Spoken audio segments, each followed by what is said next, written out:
Matthieu, chapitre 26.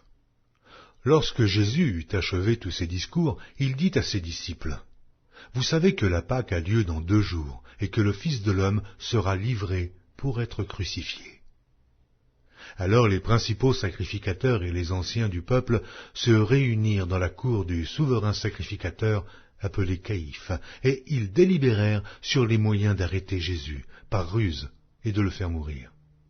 Mais ils dirent que ce ne soit pas pendant la fête, afin qu'il n'y ait pas de tumulte parmi le peuple.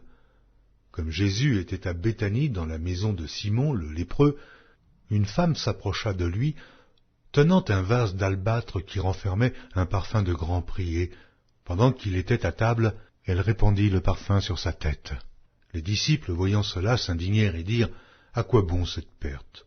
On aurait pu vendre ce parfum très cher et en donner le prix aux pauvres. » Jésus, s'en étant aperçu, leur dit, « Pourquoi faites-vous de la peine à cette femme?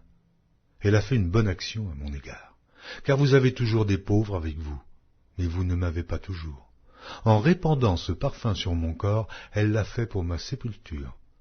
Je vous le dis en vérité, partout où cette bonne nouvelle sera prêchée dans le monde entier, on racontera aussi en mémoire de cette femme ce qu'elle a fait. » Alors l'un des 12, appelé Judas Iscario, alla vers les principaux sacrificateurs et dit, « Que voulez-vous me donner? Et je vous livrerai. » Et ils lui payèrent 30 pièces d'argent. Depuis ce moment, il cherchait une occasion favorable pour livrer Jésus.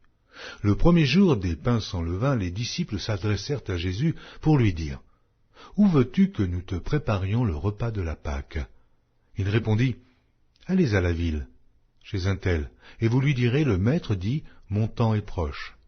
Je ferai chez toi la Pâque avec mes disciples. » Les disciples firent ce que Jésus leur avait ordonné, et ils préparèrent la Pâque.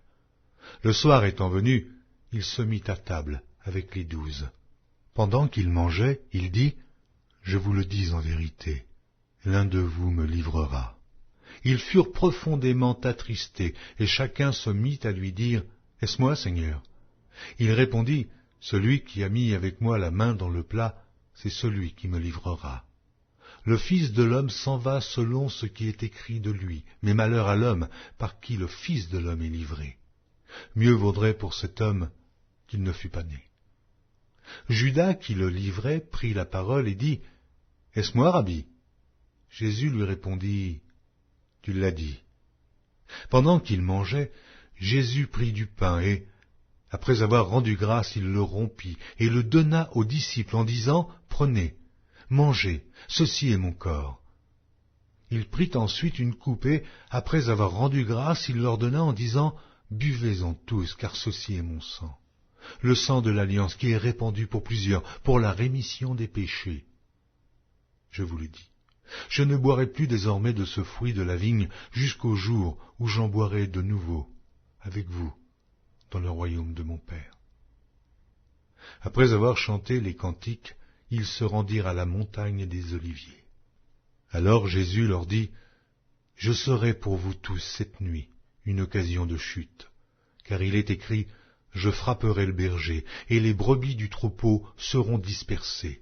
Mais, après que je serai ressuscité, je vous précéderai en Galilée. » Pierre, prenant la parole, lui dit, « Quand tu serais pour tous une occasion de chute, tu ne le seras jamais pour moi. » Jésus lui dit, « Je te le dis en vérité, cette nuit même, avant que le coq chante, tu me renieras 3 fois. » Pierre lui répondit, « Quand il me faudrait mourir avec toi, je ne te renierai pas. » Et tous les disciples lui dirent la même chose.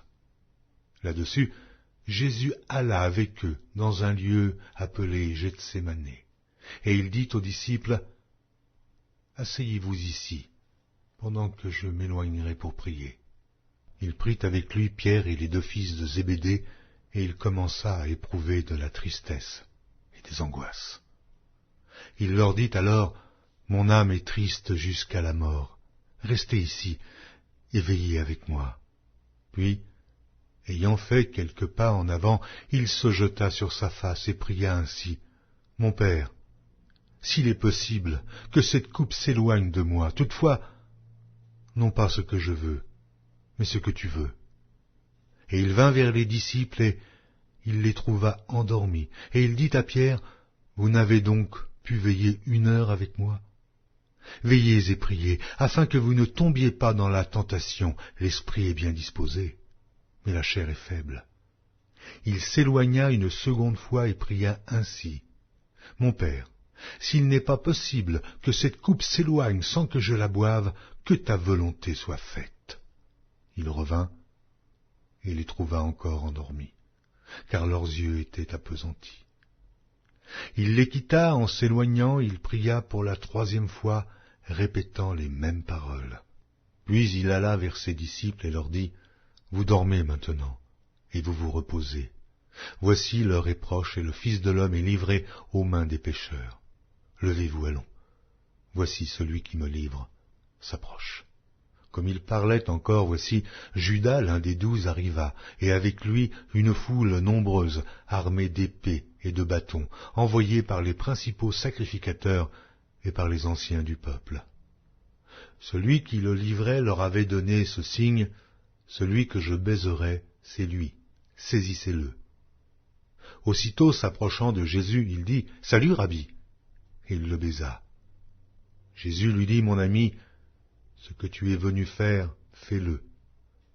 Alors ces gens s'avancèrent, mirent la main sur Jésus et le saisirent. Et voici, un de ceux qui étaient avec Jésus étendit la main et tira son épée. Il frappa le serviteur du souverain sacrificateur et lui emporta l'oreille. Alors Jésus lui dit, remets ton épée à sa place, car tous ceux qui prendront l'épée périront par l'épée. Penses-tu que je ne puisse pas invoquer mon Père, qui me donnerait à l'instant plus de 12 légions d'anges? Comment donc s'accompliraient les Écritures d'après lesquelles il doit en être ainsi? En ce moment, Jésus dit à la foule, vous êtes venus comme après un brigand, avec des épées et des bâtons, pour vous emparer de moi. J'étais tous les jours parmi vous, vous enseignant dans le temple, et vous ne m'avez pas saisi. Mais tout cela est arrivé afin que les écrits des prophètes fussent accomplis. Alors tous les disciples l'abandonnèrent et prirent la fuite. Ceux qui avaient saisi Jésus l'emmenèrent chez le souverain sacrificateur Caïphe, où les scribes et les anciens étaient assemblés. Pierre le suivit de loin jusqu'à la cour du souverain sacrificateur. Il entra et s'assit avec les serviteurs pour voir comment cela se finirait. Les principaux sacrificateurs et tout le Sanhédrin cherchaient quelques faux témoignages contre Jésus, suffisants pour le faire mourir. Mais ils n'en trouvèrent point, quoique plusieurs faux témoins se fussent présentés.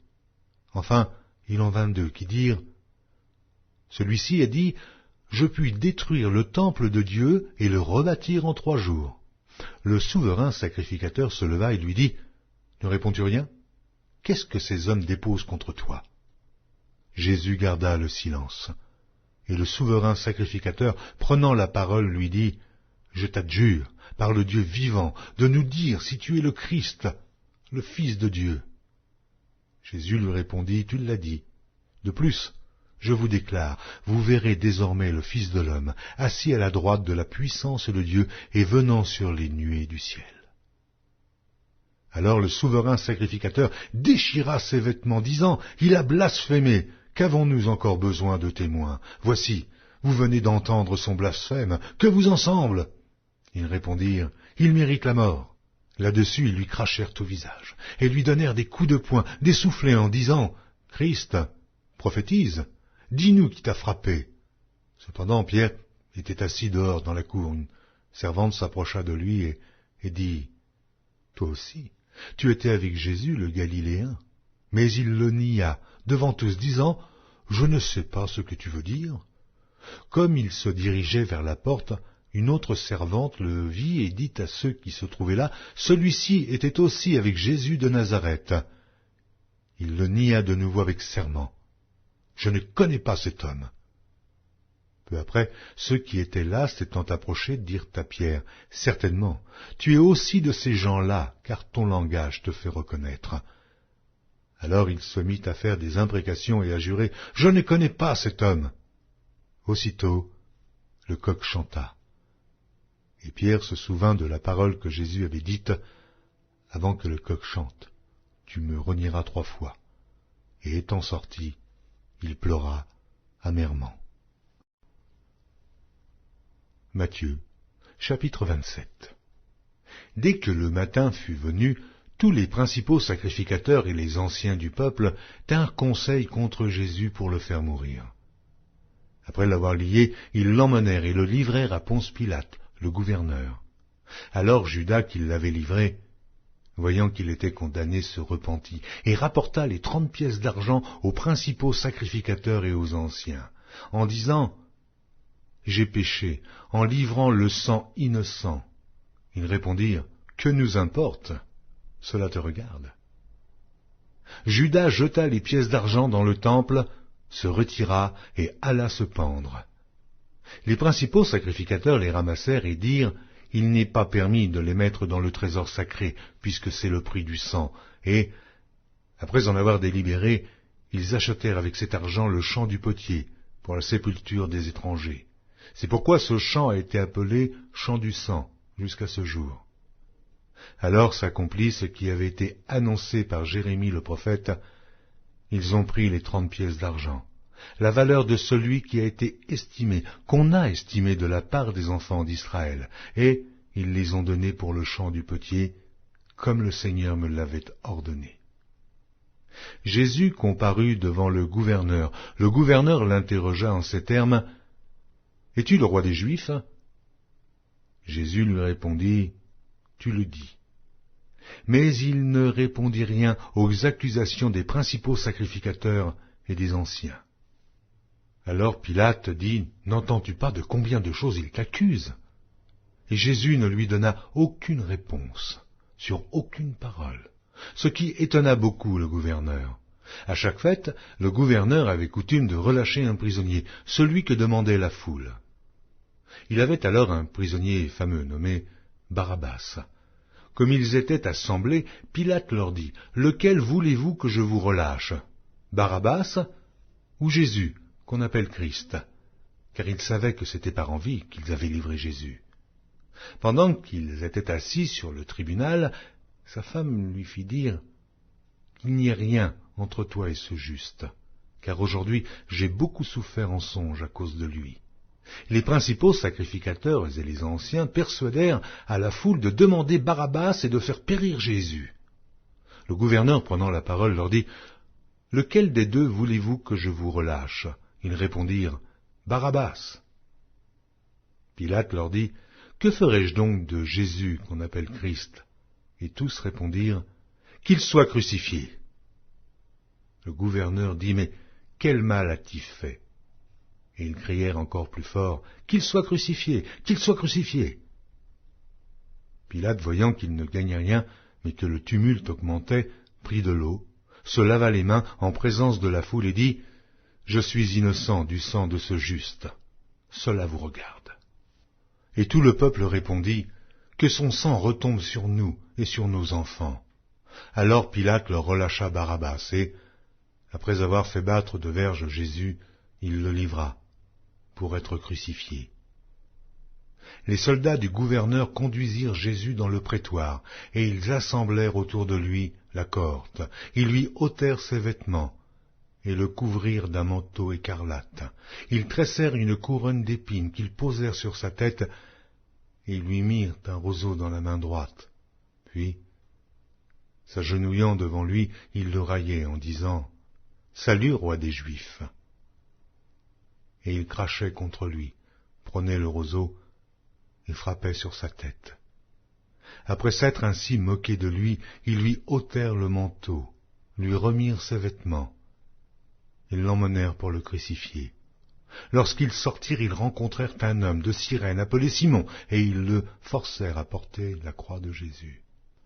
Arrivés au lieu nommé Golgotha, ce qui signifie lieu du crâne, ils lui donnèrent à boire du vin mêlé de fiel. Mais quand il l'eut goûté, il ne voulut pas boire. Après l'avoir crucifié, ils se partagèrent ses vêtements, en tirant au sort, afin que s'accomplisse ce qui avait été annoncé par le prophète. Ils se sont partagés mes vêtements, et ils ont tiré au sort ma tunique. Puis ils s'assirent, et le gardèrent. Pour indiquer le sujet de sa condamnation, on écrivit au-dessus de sa tête « Celui-ci est Jésus, le roi des Juifs ». Avec lui furent crucifiés 2 brigands, l'un à sa droite et l'autre à sa gauche. Les passants l'injuriaient et secouaient la tête en disant « Toi qui détruis le temple et qui le rebâtis en 3 jours, sauve-toi toi-même, si tu es le Fils de Dieu, descends de la croix !» Les principaux sacrificateurs, avec les scribes et les anciens, se moquaient aussi de lui et disaient « Eh, il a sauvé les autres, et il ne peut se sauver lui-même. S'il est le roi d'Israël, qu'il descende de la croix, et nous croirons en lui. Il s'est confié en Dieu. Que Dieu le délivre maintenant, s'il l'aime, car il a dit « Je suis fils de Dieu ».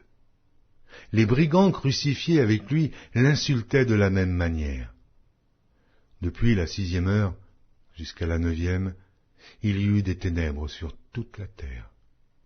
Et vers la 9e heure, Jésus s'écria d'une voix forte, « Élie, Élie, lama sabachthani » c'est-à-dire, « Mon Dieu, pourquoi m'as-tu abandonné » Quelques-uns de ceux qui étaient là, l'ayant entendu, dirent, « Il appelle Élie. » Et aussitôt, l'un d'eux courut prendre une éponge qu'il remplit de vinaigre, et l'ayant fixée à un roseau, il lui donna à boire.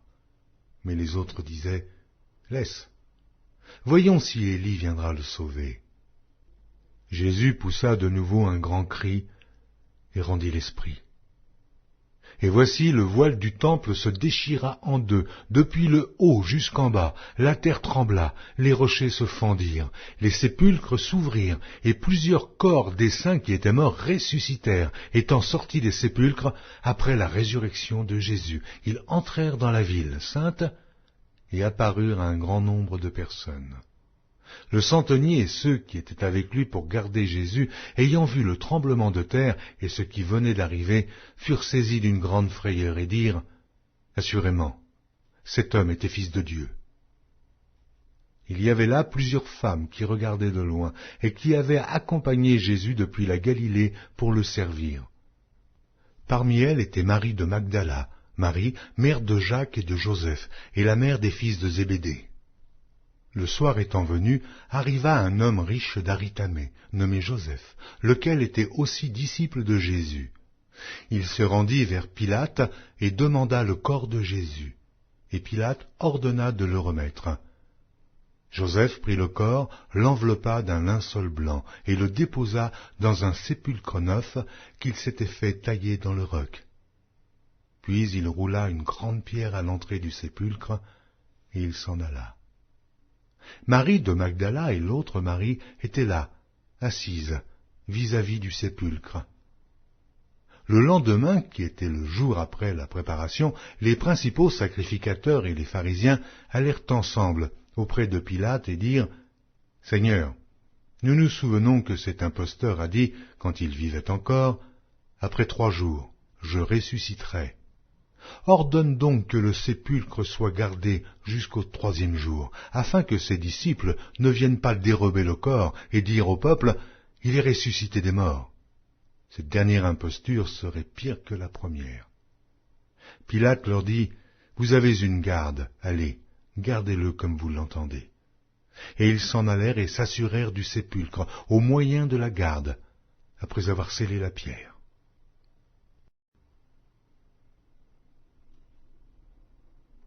Matthieu, chapitre 28. Après le Shabbat, à l'aube du 1er jour de la semaine, Marie de Magdala et l'autre Marie allaient voir le sépulcre, et voici, il y eut un grand tremblement de terre, car un ange du Seigneur descendit du ciel, vint rouler la pierre et s'assit dessus. Son aspect était comme l'éclair et son vêtement blanc comme la neige. Les gardes tremblèrent de peur et devinrent comme morts. Mais l'ange prit la parole et dit aux femmes, « Pour vous ne craignez pas, car je sais que vous cherchez Jésus, qui a été crucifié. Il n'est point ici, il est ressuscité, comme il l'avait dit. Venez, voyez le lieu où il était couché, et allez promptement dire à ses disciples qu'il est ressuscité des morts. Et voici, il vous précède en Galilée, c'est là que vous le verrez. Voici, je vous l'ai dit. » Elles s'éloignèrent promptement du sépulcre avec crainte, et avec une grande joie, et elles coururent porter la nouvelle aux disciples. Et voici, Jésus vint à leur rencontre et dit, « Je vous salue. » Elles s'approchèrent pour saisir ses pieds, et elles se prosternèrent devant lui. Alors Jésus leur dit, « Ne craignez pas. Allez dire à mes frères de se rendre en Galilée. C'est là qu'ils me verront. » Pendant qu'elles étaient en chemin, quelques hommes de la garde entrèrent dans la ville et annoncèrent aux principaux sacrificateurs tout ce qui était arrivé. Ceux-ci, après s'être assemblés avec les anciens et avoir tenu conseil, donnèrent aux soldats une forte somme d'argent en disant, « Dites, ces disciples sont venus de nuit le dérober, pendant que nous dormions. Et si le gouverneur l'apprend, nous l'apaiserons, et nous vous tirerons de peine. » Les soldats prirent l'argent et suivirent les instructions qui leur furent données, et ce bruit s'est répandu parmi les Juifs jusqu'à ce jour. Les 11 disciples allèrent en Galilée sur la montagne que Jésus leur avait désignée. Quand ils le virent, ils se prosternèrent devant lui. Mais quelques-uns eurent des doutes. Jésus, s'étant approché, leur parla ainsi. « Tout pouvoir m'a été donné dans le ciel et sur la terre. Allez, faites de toutes les nations des disciples, les baptisant au nom du Père, du Fils et du Saint-Esprit, et enseignez-leur à observer tout ce que je vous ai prescrit. Et voici, je suis avec vous tous les jours, jusqu'à la fin du monde. »